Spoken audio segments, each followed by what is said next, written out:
આંસુઓનો દેશ છે, આ ભૌતિક સુખનો દેશ નથી સાહેબ. આ આંસુનો, આ વેદનાનો દેશ છે. બાપુ કહે છે ને, વેદના લાવો, તમારી વેદના લાવો, તમારું દુઃખ હોય મને દઈ દો. આ વેદનાનો દેશ છે. એટલે મારે એક પ્રસંગ કહેવો છે સાહેબ, તમને સાંભળજો મિત્રો. ત્યાં સુધી ગૌર કરતા ની વાત સાચવજો.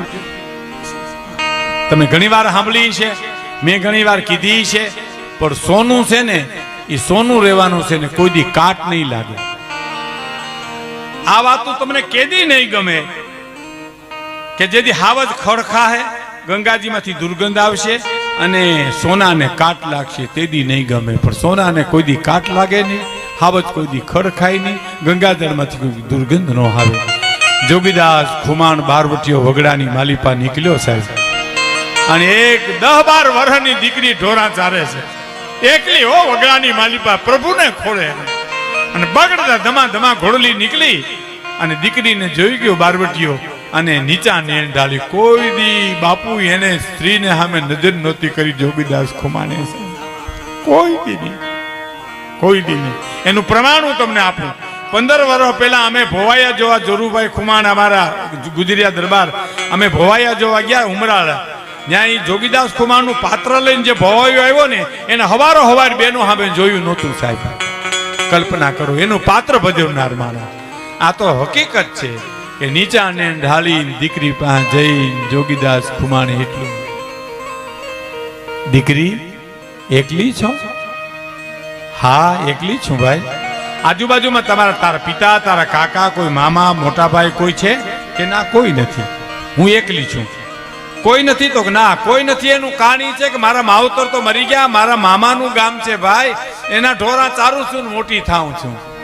એમ નથી કીધું બેટા મેં તને. આજુબાજુમાં કાકા, ભાઈ, મોટા બાપા કોઈ ન હોય ને એકલી વગડામાં તું ઢોરા ચારશો તો તારી આબરૂની ઇજ્જતની તને બીક નથી લાગતી? હે કે તારી આબરૂની ઇજ્જતની બીક નથી લાગતી? અને સાહેબ 18 વર્ષની દીકરીએ જવાબ આપ્યો તો બીક શેની લાગે જોગીદાસ ખુમાણ? એને ખબર નથી આ જોગીદાસ ખુમાણ છે. શેની બીક લાગે? હે જોગીદાસ ખુમાણના બારવટા હાલે તા સુધી કોની તાકાત છે કે મારી ઊંચી આમે આંખ કરી હગે સાહેબ? અને એ જ ક્ષણે બાપુ એ જોગીદાસ ખુમાણ રોઈ પીડ્યો છે. મેઘાણી લખે છે, દડ દડ આંખમાંથી આંસુ મળ્યા પડવા. અને હુરજ નારાયણ સામે પ્રાર્થના કરી કે હે હુરજ, મારું બારોટું હાલે ને આમાં હાલે એની મને પરવા નથી. ભાવનગર મહારાજ સમજે ન સમજે એની મને કોઈ પરવા નથી, પણ આવી દીકરીઓ મારી ઉપર વિશ્વાસ રાખીને ઢોરા ચારે છે ને એવી આબરૂ રાખજે. સૂરજ નારાયણ મારી ઇજ્જત રાખજે, મારા બાપ મારી આબરૂ રાખજે એવી. અને ભાવનગર તો ભાવનગર છે બાપુ.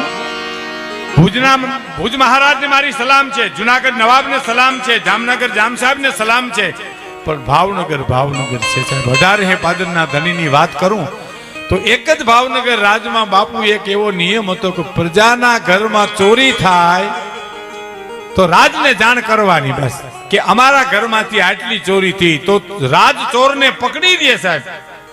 ગઢવી સાહેબ, રાજ ચોરને પકડી દે અને રાજ તરફથી ભરપાઈ કરવામાં આવે સાહેબ. બીજો ત્રીજો રસ્તો જ નહીં. તમારે મહારાજને કહી આવવાનું, દરબારગઢમાં ભાવનગર મહારાજને કહી આવવાનું. પણ એ તો રાજા સાહેબ આ નિયમ હતો. પણ મારે જે વાત કરવી છે તો 54-55 જે દેશ આઝાદ થઈ ગયો, 47-48 અને દેશ સ્વતંત્ર થઈ ગયો, અને મહારાજા કૃષ્ણકુમાર સિંહજી તેથી મદ્રાસમાં ગવર્નર તરીકે હતા. અને એ દરમિયાન ભાવનગરની પાસે ટાણા ગામના ખેડૂતના કોક બળદ ચોરી ગયું અને એને ખબર પડી કે મારા બળદ કોક લઈ ગયું. એટલે એને ખબર કે આપણે ભાવનગર મહારાજાને કહીએ કે અમારા બળદ ચોરાઈ ગયા. એને ખબર નથી દેશ આઝાદ થઈ ગયો, દેશ સ્વતંત્ર થઈ ગયો, રાજાશાહી ખતમ થઈ ગઈ, પણ અટાણે ઘણાને ખબર નથી. તો તેદી તો ક્યાંથી હોય છે અટાણે? ક્યાં કોઈને ખબર છે? અને ગયો ભાવનગર. ભાવનગર બાપુને મારે મળવું છે, મહારાજને મળવું છે. તો કઈ તો મદ્રાસ છે. મદ્રાસ ગયો સાહેબ ટ્રેનમાં બેહીને અને મુલાકાત માગી ગવર્નર તરીકે કૃષ્ણકુમાર સિંહજીની. અને મુલાકાત માગી અને મુલાકાત આપી ભાવનગર મહારાજાએ કે આવવા દો એને.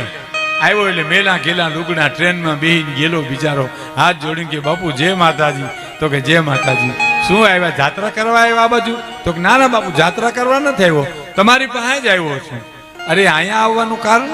બાપુ મારા બળદ ચોરી ગયું કોક. હે કે મારા બળદ કોક લઈ ગયું. ભાવનગર મહારાજ તો સમજણનો હિમાળો કહેવાય ને બાપુ. એને ટ્યુબલાઇટ થઈ ગઈ કે આ માણસને ખબર નથી કે દેશ આઝાદ થઈ ગયો, રાજાશાહી ખતમ થઈ ગઈ, વર્ષો વ્યાં ગયા, તોય બિચારો આવ્યો છે. પણ ખુલાસો ન કર્યો અને બળદ લઈ ગયા તો કા આલે એટલા રૂપિયા, બીજા બળદ લઈ જાય. ઈ ભાવે ના સાહેબ, ઈ ભાવ અને બહુ જાણીતી વાત, પણ મને પાકી થાય, મને પાછી ગમે એટલા ખાતર કહું છું કે ભાવનગર મહારાજ બગીચામાં બેઠાલા ને બગીચામાંથી ગરીબ માણસ નીકળેલો, ભૂખ બહુ લાગેલી, એટલે વિચાર કર્યો કે બોરડી પાકલ છે ને પાણો મારું અને થોડાક બોર પડે તો હું બોર ખાઈને દિવસ કાઢી નાખવી. માર્યો પાણો, બોર તો ખાઈ પણ પાણો બોરડીમાંથી છટકીને ભાવનગર મહારાજ જે બગીચામાં હવા ખાવા બેઠા, એના ખોપરામાં માથો ગયો, માથામાં પાણો ગયો, લોહીની શેડ છૂટી અને પછી માણસો દોડ્યા, પકડી લ્યો બોર વીણતો તો ત્યાંથી પકડી લઈ આવ્યા ભાવનગર મહારાજ. અને ભાવનગર મહારાજે એટલું કીધું, પાણો તે માર્યો? ધ્રુજતો કે હા બાપુ મેં માર્યો. શું કામ માર્યો? બાપુ પેટમાં ભૂખ બહુ લાગીને ખાવા કઈ નહોતું, પાકલ બોરડી જોઈ, મને એમથી એક પાણો મારું તો થોડાક બોર પડે અને એ બોર ખાઈને દિવસ કાઢી નાખો. બોર પડ્યા? હા બાપુ એ ખોબો એક બોર પડ્યા. એમ તો ગા માણસને હુકમ કર્યો, ખોબો એક ચાંદીના રૂપિયા માણસને આપો. ખોબો એક ચાંદીના રૂપિયા માણસને આપો. કે પણ બાપુ તમને પાણો લાગ્યો, લોહી નીકળ્યા અને તમે રૂપિયા આપવાની વાત કરો તો કે ઝાડવાને પથ્થર મારે ઝાડવું ખાવા માટે ફળ દેતું હોય તો હું તો ભાવનગરનો રાજા છું, ગોહિલવાડનો ધણી છું, હું કાંઈ ન દઉં તો મારી જણનારીનું ધાવણ લાજે સાહેબ. ઈ ભાવનગર મહારાજના વખાણ કરવા કે જોગીદાસ ખુમાણ બારવટાના વખાણ કરવા સાહેબ. એનો એક પ્રસંગ કહું આપને સાહેબ, આગળ વાત કરતા પહેલા. જોગીદાસ ખુમાણ અને ભાણ ખુમાણ ડુંગર ઉપર બેઠેલા બે સાહેબ. નાવલી નદી ને કાંઠે સાવરકુંડલા અને નાવલી કુંડલા અને સાવરકુંડલા, એમાં કયું ગામ દેવું એનો વાંધો ભાવનગર મહારાજને પડેલો. અને ડુંગર ઉપર છીપુર ઉપર બેઠા હતા, એમાં રગડા નામના માણસે આવીને એટલું કીધું, જોગીદાસ ખુમાણ આજ મોકો છે બરાબર. કે શું મોકો છે?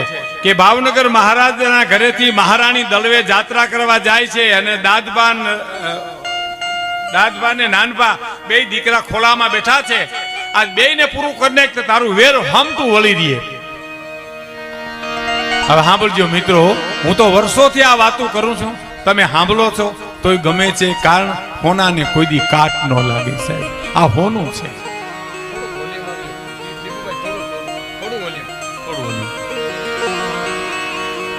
બે દીકરા થોડું ઓછું કરો. બે દીકરાને પૂરા કરીને તારું વેર વળી દે. જો વધારે લાગતું સ્વીટનેસ રહેવી જોઈએ. જોગીદાસ ખુમાણ ભાણ ખુમાણને કે ભાણ જોતા રગડો આવી સલાહ દે. અહીંયા આવ્યો છે રગડા, વેર તો મારે ભાવનગર મહારાજ આવ્યા છે. નાનીબા બેન તો મારી બેન કહેવાય. એના ખોળામાં રમતા કુંવર છે ને એ તો મારા ભાણેદડા કહેવાય. એને મારું તો રવ નરકમાં જાઉં. રગડા કોઈ દી બોલીશમાં આવું. આ એક એને સામે ચડેલો બારવટીયો ઈ બોલે છે સાહેબ.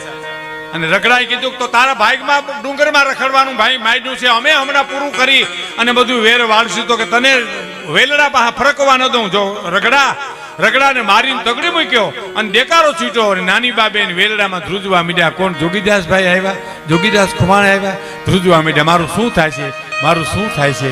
ઓહો હવે શું કરવું? ત્યાં જોગીદાસ ખુમાણ વેલડા પાસે જઈ નીચું નજર કરી કે શું બોલ્યો બારવટીયો સાહેબ? મિત્રો મને આ 75 વર્ષની ઉંમર થાય હમણાં, મારે 19 તારીખે, તોય મને શેર લોહી ચડે છે. હું વાત કરું તો હું તો ઘણા ટાઈમથી આ વાતો કરું છું. નાની બા બેનને કયો ને, માણસને કીધું, નાની બા બેનને કયો કે બેન દડવા જવું છે કે ભાવનગર જવું છે? જોગીદાસ ખુમાણ તમને આવીને મૂકી જાય. અને સાહેબ નાની બા બેન એમ કીધું, જોગીદાસભાઈ ને કયો હવે મારે દડવા નથી જવું, મને ભાવનગર મૂકી જાય. અને સાથીદારોને કીધું કે ફરતા વળી જાઓ, વેલડા આડું ચકલું ફરકવું ન જોઈએ, બેનના પડખા વેલડા પાસે પડખે કોઈ. અને હું ઘોડું લઈને આગળ જાઉં છું. હવે સાંભળજો, ઘોડું લઈને આગળ જોગીદાસ ખુમાણ જાય છે, વેલડું પાછળ વળે છે. અને કસોટી છે ને, સત્ય ને કસોટીએ ચડવું પડે ને, હોના ને એરણ ઉપર ચડવું પડે. દાદબા નામના કુંવરે કજિયો કર્યો, મારે જોગીદાસ મામાના ખોળામાં બેહવું, ખોળામાં બેહવું, ખોળામાં બેહવું, એના ઘોડા ઉપર બેહવું. એવો રોવે છાનો નો રીએ. એમાં કોઈક માણસોએ જોગીદાસ ખુમાને કીધું કે દાદબા કુંવર બહુ રડે છે, વેલામાં મહારાણી ખૂબ છાના રાખે પણ રહેતા નથી. તો શું છે ને વાંધો શું છે? તો કે એને તમારા ખોળામાં બેહવું છે. મારા ખોળામાં? તો હા. તો દાદભાને એકને લઈ નાનભાને દાદભાની બેયને તેડતા આવો, મારે ભાવનગરના ફૂલડાની સુગંધ લેવી છે સાહેબ. આ જોગીદાસ કુમાર બારોટી બેયને લેતા આવો. અને બાપુ મહારાણીની હિંમત કેવી કે બે દીકરાને હોપી દીધા માણસને કે જાઓ જોગીદાસ કુમાર જોગીદાસભાઈને કયો એના ખોળામાં બેહાડે સાહેબ. એ બેયને ખોળામાં બેહાડ્યા. વર્તેજના વન આવ્યા ને તે ઘોડલી ઊભી રાખી. બે દીકરાને માથે હાથ મૂકી ચૂમ્યું લઈ અને એ બારવટીઓ એટલું બોલ્યો તો, પાણી આવ, મારી અહીં હદ પૂરી થઈ ગયા છે, અહીંથી મારે અંદર આવવાની મનાય છે. ભાવનગર મહારાજની વર્તેજથી આગળ આવવાની મનાય છે. તો હવે તમે બાને મારા નારાયણ કહેજો અને ભાવનગર મહારાજને મારા જય માતાજી કહેજો. અને બે છોકરાઓને બે દીકરાઓને કુંવરને છોડ્યા ને હરણા ઠેકડા મારે એમ ઠેકડા મારતા આવ્યા અને મહારાણીએ તેડી ખોળામાં બેહાડી અને એટલું બોલ્યા, ધન છે જોગીદાસ ખુમાણ, તારી ખાનદાનીને ધન છે બાપ, તારી નીતિમતાના ધોરણને મારા પ્રણામ છે. ધન છે બાપ, તને ધન છે. અને માણસે પાછું એટલું કીધું, કુંવરે એટલું કીધું કે જોગીદાસ મામા અહીંથી પાછા વળે છે. એટલે માણસને પૂછ્યું કે હું પાછા વળે? તો કે હા, એ અહીંથી પાછા વળે, અહીં હદ પૂરી થઈ. તો કે નહીં, મારતે ઘોડે જાઓ. જોગીદાસ ખુમાને કયો પાછા વળે નહીં, એ મારા ભાઈ છે. આજ ભાવનગર મહારાજને સમજી અને સાવર જોતું સાવર ને કુંડલા જોતું કુંડલા, મારે એનું બારવટું પાર પાડવું સાહેબ. અને હવે સાંભળજો સાહેબ, ઓલો માણસ મોકલ્યો ને એ હળી કાઢતો ઘોડેશ્વર રોડતો જઈને કીધું, એ જોગીદાસભાઈ ઉભા રહ્યો, જોગીદાસભાઈ ઉભા રહ્યો. જોગીદાસ ખુમારને એમ થયું મને કોક હાથ પાડે છે, ઉભા રહ્યા. માણસે આવીને કીધું, હાલો બેનબા તમને બોલાવે છે. કે શું કામ બેનને શું કામ પડ્યું? બે કુંવર તો પહોંચી ગયા ને એની પાસે. તો કે હા, બે પહોંચી ગયા, પણ તમારું કામ છે. પણ શું કામ છે એ તો કયો મને. તો કે તમને ભાવનગર લઈ જવા છે, ભાવનગર મહારાજને સમજાવીને તમારું સમાધાન કરી બારવટું પાર પાડવું છે. સાવર જોઈ કે કુંડલા જોઈ, તમારે જે જોઈ લઈ લેજો. અને જોગીદાસ ખુમાણનો જવાબ સાંભળજો મિત્રો. શું કીધું ખબર? બેનબાને કયો કે ભાઈ કાપડું ન દોઈ હગે તો કાંઈ વાંધો નહીં, પણ બેનના કાપડા લેવાય નહીં કોઈ દી હો. એ તો હું ભાવનગર મહારાજ સમજી લઈશ કે મારે સાવર જોઈ કે કુંડલા જોઈ. અને ઘોડલી વહી ગઈ સાહેબ. અને જય ધારની ઉપર ભાણખુમાણ બેઠા હતા, ત્યાં જઈ અને થોડા દિવસના વાણા વાયા કોઈક માણસે ધ્રુજતા હાજે આવી અને સમાચાર આપ્યા, જોગીદાસભાઈ ગજબ થઈ ગયો. શું થયું? દાદભા ગુજરી ગયા, કુંવર ગુજરી ગયા, ભાવનગર મહારાજના કુંવર ગુજરી ગયા. કે હોય ને? તો કે હા. ઓહો, બહુ કહેવાય. મેં તો ખોડે રમાડ્યા હતા એને, પણ શું થાય બાપા, હવે આવું મારે તમને કેવું જોઈએ. માણસે આવી મોકલ્યો છે.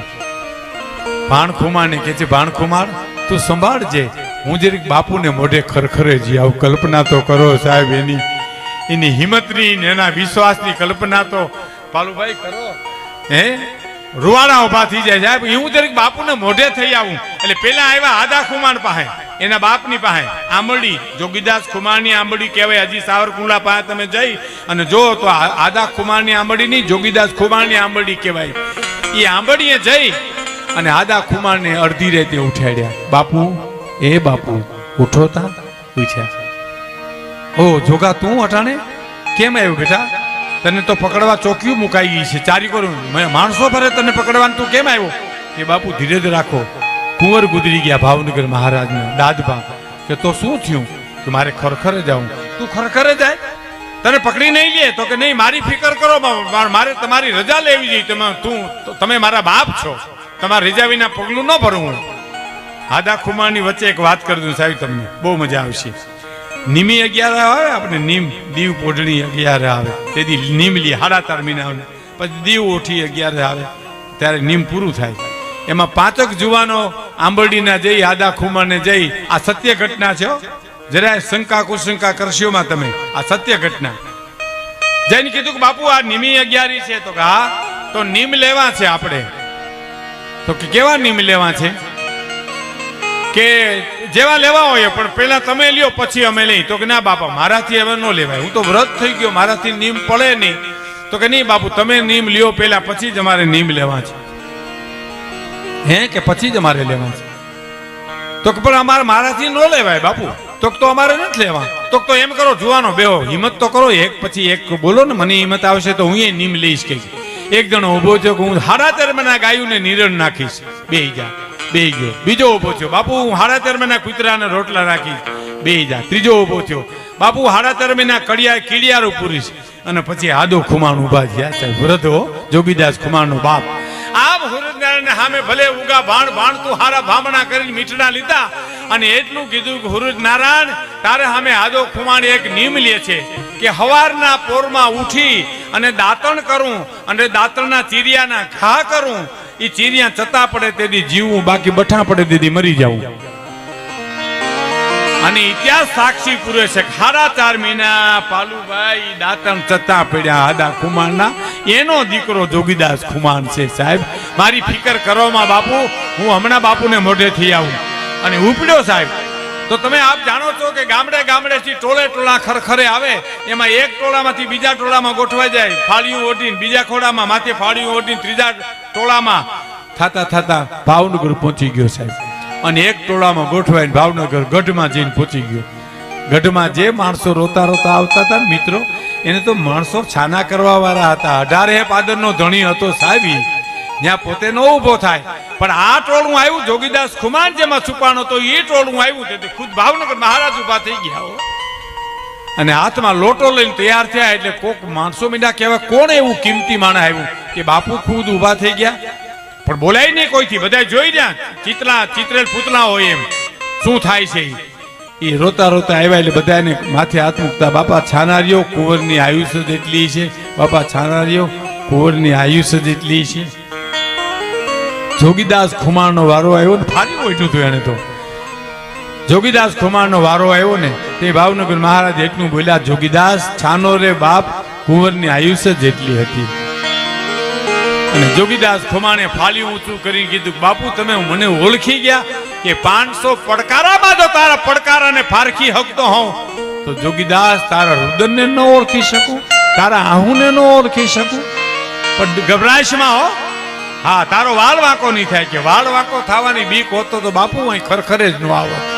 હે અને નીકળ્યો જ્યારે ભાવનગરની બજારની માલિપા તારી બેનું દીકરીઓ એના દર્શન કરવા નીકળી. જોગી જેવો જોગીદાસ ખુમાણ નીકળ્યો સાહેબ.